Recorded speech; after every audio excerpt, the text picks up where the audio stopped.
Deutéronome, chapitre 34. Moïse monta des plaines de Moab sur le mont Nebo, au sommet du Pisga, vis-à-vis de Jéricho. L'Éternel lui fit voir tout le pays. Galaad jusqu'à Dan, tout Nephtali, le pays d'Éphraïm et de Manassé, tout le pays de Juda jusqu'à la mer Méditerranée, le Néguev, les environs du Jourdain, la vallée de Jéricho, la ville des palmiers, jusqu'à Tsoar. L'Éternel lui dit: Voilà le pays que j'ai juré de donner à Abraham, à Isaac et à Jacob en disant: Je le donnerai à ta descendance. Je te l'ai fait voir de tes yeux, mais tu n'y entreras pas. Moïse, le serviteur de l'Éternel, mourut là, dans le pays de Moab, conformément à l'ordre de l'Éternel. L'Éternel l'enterra dans la vallée, dans le pays de Moab, vis-à-vis de Beth-péor. Personne n'a su où était son tombeau jusqu'à aujourd'hui. Moïse était âgé de 120 ans lorsqu'il mourut. Sa vue n'était pas affaiblie et il n'avait pas perdu sa vigueur. Les Israélites pleurèrent Moïse pendant 30 jours dans les plaines de Moab. Puis les jours de pleurs et de deuil sur Moïse arrivèrent à leur terme. Josué, fils de Nun, était rempli de l'esprit de sagesse car Moïse avait posé ses mains sur lui. Les Israélites lui obéirent et se conformèrent aux ordres que l'Éternel avait donnés à Moïse. Il n'a plus surgi en Israël de prophète semblable à Moïse, que l'Éternel connaissait face à face.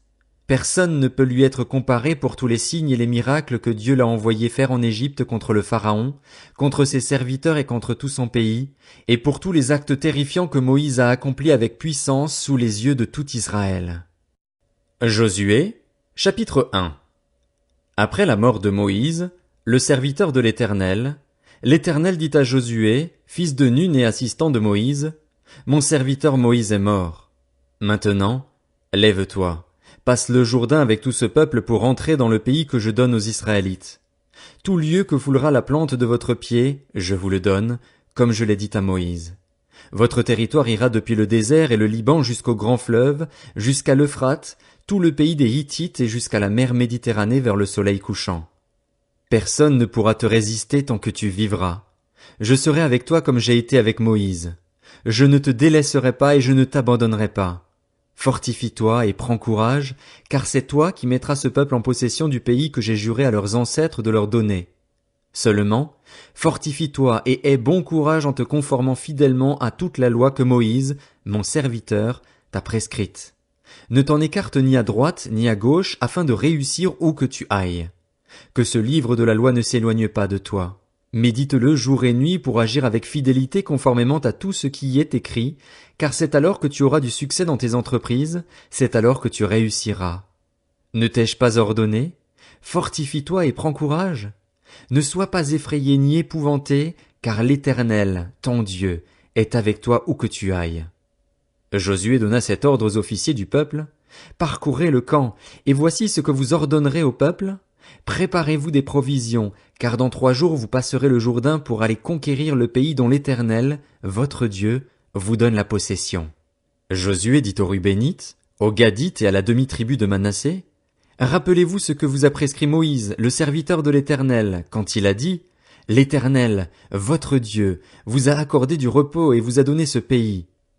Vos femmes, vos petits-enfants et vos troupeaux resteront dans le pays que vous a donné Moïse de ce côté-ci du Jourdain. Mais vous tous, les hommes vaillants, vous passerez en ordre de bataille devant vos frères et vous les aiderez jusqu'à ce que l'Éternel ait accordé du repos, à vos frères comme à vous, et qu'ils soient aussi en possession du pays que l'Éternel, votre Dieu, leur donne. Alors vous reviendrez prendre possession du pays qui est votre propriété et que Moïse, le serviteur de l'Éternel, vous a donné de ce côté-ci du Jourdain, à l'est. Ils répondirent à Josué: Nous ferons tout ce que tu nous as ordonné et nous irons partout où tu nous enverras. Nous t'obéirons entièrement, comme nous avons obéi à Moïse. Que l'Éternel, ton Dieu, veuille seulement être avec toi comme il a été avec Moïse. Tout homme qui sera rebelle à ton ordre et qui n'obéira pas à tout ce que tu lui ordonneras sera puni de mort. Seulement, fortifie-toi et prends courage. Josué, chapitre 2. Josué, fils de Nun, fit partir secrètement de Sittim 2 espions en leur disant: Allez explorer le pays, en particulier Jéricho. Ils partirent et arrivèrent dans la maison d'une prostituée du nom de Rahab, et ils y couchèrent. On dit au roi de Jéricho: Des Israélites sont arrivés ici, cette nuit, pour explorer le pays. Le roi de Jéricho envoya dire à Rahab, fais sortir les hommes qui sont venus chez toi, qui sont entrés dans ta maison. En effet, c'est pour explorer tout le pays qu'ils sont venus. La femme prit les 2 hommes et les cacha. Puis elle dit, il est vrai que ces hommes sont arrivés chez moi, mais je ne savais pas d'où ils étaient, et, au moment où l'on allait fermer la porte, à la tombée de la nuit, ils sont sortis. J'ignore où ils sont allés. Dépêchez-vous de les poursuivre et vous les rattraperez. Elle avait fait monter les espions sur le toit et les avait cachés sous des tiges de lin qu'elle y avait arrangées. Ces hommes les poursuivirent par le chemin qui mène au gué du Jourdain, et l'on ferma la porte après leur départ. Avant que les espions se couchent, Rahab monta vers eux sur le toit et leur dit, « Je le sais, l'Éternel vous a donné ce pays. La terreur que vous inspirez s'est emparée de nous et tous les habitants du pays tremblent devant vous. En effet, nous avons appris comment, à votre sortie d'Égypte, l'Éternel a asséché devant vous l'eau de la mer des roseaux et comment vous avez traité les 2 rois des Amoréens de l'autre côté du Jourdain, Sihon et Og, que vous avez exterminés. En l'apprenant, nous avons perdu courage et notre esprit est abattu devant vous, car c'est l'Éternel, votre Dieu, qui est Dieu en haut dans le ciel et en bas sur la terre. Et maintenant, je vous en prie, jurez-moi par l'Éternel que vous aurez pour ma famille la même bonté que moi pour vous. Donnez-moi l'assurance que vous laisserez vivre mon père, ma mère, mes frères, mes sœurs et tous les leurs et que vous nous sauverez de la mort.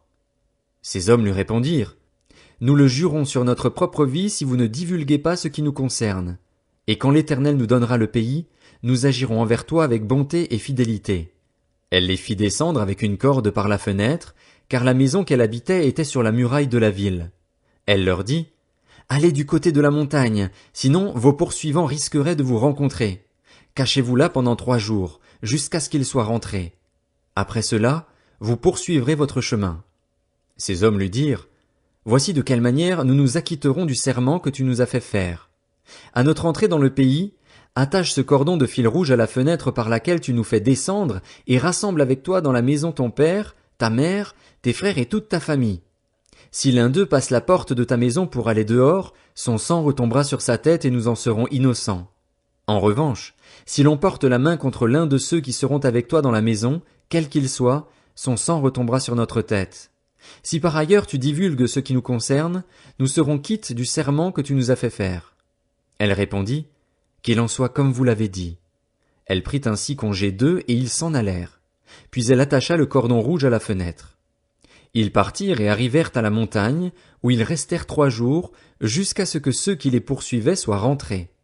Ceux qui les poursuivaient les cherchèrent dans toute la région, mais sans les trouver. Les 2 hommes redescendirent de la montagne et passèrent le Jourdain. Ils vinrent vers Josué, fils de Nun, et lui racontèrent tout ce qui leur était arrivé. Ils lui dirent, c'est certain, l'Éternel a livré tout le pays entre nos mains, et même tous les habitants du pays tremblent devant nous.